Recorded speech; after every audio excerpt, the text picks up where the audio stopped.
Isa si Kevin Cuyambao sa pinakainaabangang Pinoy prospects na gustong makapasok sa NBA.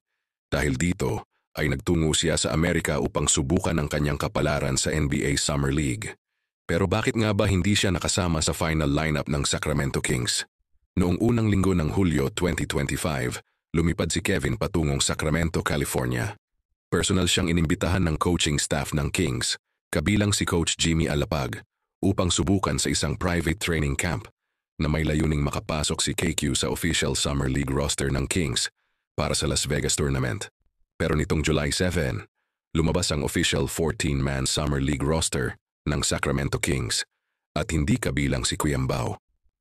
Ayon sa ulat, hindi siya nabigyan ng official contract o invitation dahil mas pinrioritize ng Kings ang mga NBA draft picks at G-League players na may mas matagal ng relasyon sa team. Dagdag pa rito, limitado lang ang slots para sa mga international invites na tulad ni Cuyambao. Maaaring hindi din ito pumasa sa proseso ng evaluation dahil na rin sa kakulangan ng exposure sa international game, lack of training at physicality. Hindi pa dito nagtatapos ang laban ni Kevin. Patuloy pa rin siyang nagtitraining sa US, nakikilahok sa mga private scrimmages at bukas sa posibilidad ng G-League o iba pang NBA Summer League invites mula sa ibang koponan. Ang mahalaga, nakita siya, nasubukan siya, at nakuha niya ang atensyon ng ilang scouts.